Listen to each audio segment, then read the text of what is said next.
Today, we're going to learn about 4 habits that will change your life forever. Now, let's begin. Number 1, the 80-20 principle.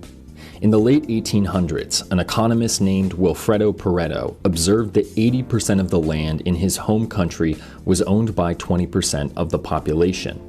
Turns out, the land in nearly every major country is distributed the exact same way. Years later, a consultant named Joseph Giron realized the same pattern applies to business. The Pareto or 80-20 principle suggests that 80% of your sales will come from 20% of your clients. But the 80-20 principle isn't limited to just land or sales. In athletics, 20% of your exercises will yield 80% of your gains. In customer service, 20% of your customers will make up 80% of your complaints. Even in programming, fixing the top 20% of bugs will resolve 80% of the user's issues. Over the years, all sorts of mathematical evidence has come out in support of the 80-20 principle. Something called power law can even predict everything from the frequency of last names to the size of craters on the moon. But how can the 80-20 principle affect your life? Well, as you might have guessed, the principle applies to work and success too. 80% of your success will come from 20% of your work.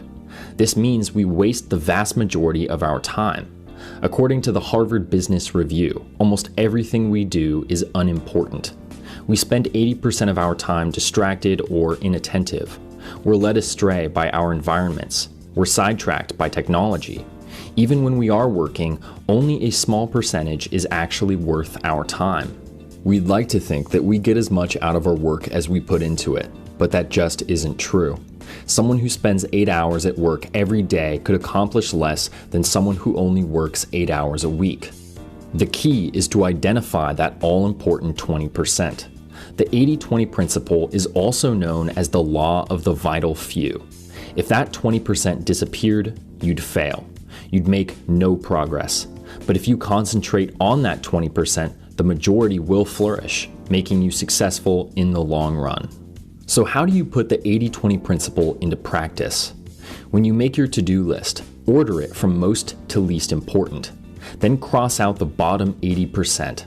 That top 20% is where the majority of your success will come from. The idea is to increase your productivity by targeting the vital few.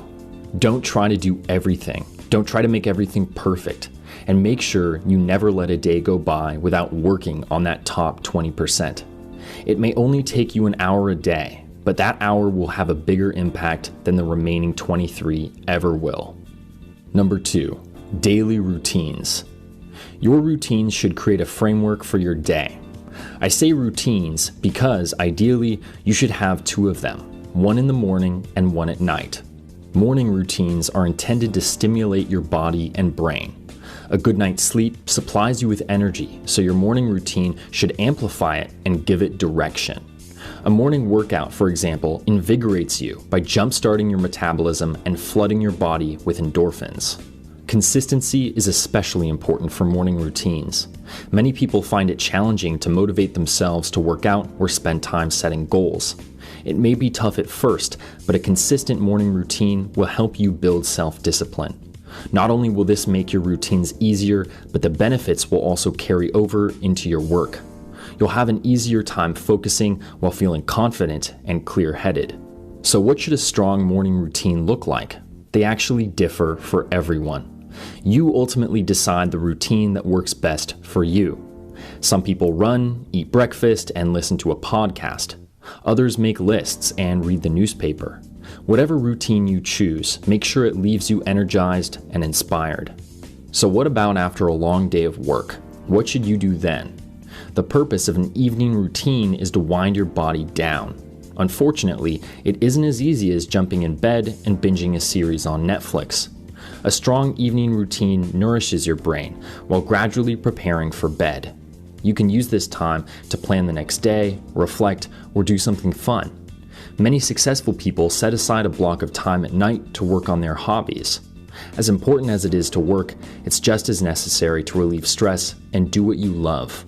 Make sure to give your brain some creative freedom while keeping it active and ambitious. Number 3, get back to them. Imagine you're having a busy week at work when a coworker asks you for a favor. Your boss passed them a huge assignment, so they're wondering if you can share the load. This means hours of extra work, but you aren't sure if you have the time or energy to handle anything more. So what do you tell them? There are several ways to navigate this situation, many of which leave you in a rough spot. Maybe you're the kind of person who'll jump at the opportunity. Whether you like helping people or feel too guilty to say no, you commit to something you can't handle. It always feels satisfying and rewarding in the moment. Watching them smile or pay you compliments eases that initial batch of anxiety, but you soon find yourself overwhelmed. The quality of your work starts to suffer. You've piled on an extra helping of stress, and it won't go down easy. Maybe saying yes isn't your problem. Let's say you turn your coworker down instead. You're already worried about your current work and don't want to risk overburdening yourself. You might even be scared of the extra pressure. This project could potentially be a giant step forward in your career, which can be intimidating. So naturally, you run away. Now, you have to watch as your coworker aces the assignment and gets that promotion you were hoping for. So if saying yes is reckless and saying no is cowardly, what do? Well, the mistake here isn't the actual decision, it's how quickly you made it. In both situations, you responded right away. You went with your knee-jerk reaction, which is like driving blind. You may know how to drive straight, but you still won't see the tree in the middle of the road. In other words, you're committing to something without considering your own personal obstacles and limitations. But that doesn't mean you should never drive. You shouldn't say no to everything assuming that you're going to crash and burn. Then you won't go anywhere. You'll never make any progress because you're hiding in a safe little bubble. The key is to make educated and mindful decisions. So before you choose, give yourself time to think it over. Respond with something like, "I'll get back to you later," or "I'll check my calendar." This buys you time to formulate a plan. Does the extra work fit into your schedule? Do you want that additional stress in your life?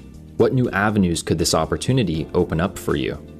You might feel differently about the entire situation after contemplating for as little as 15 minutes.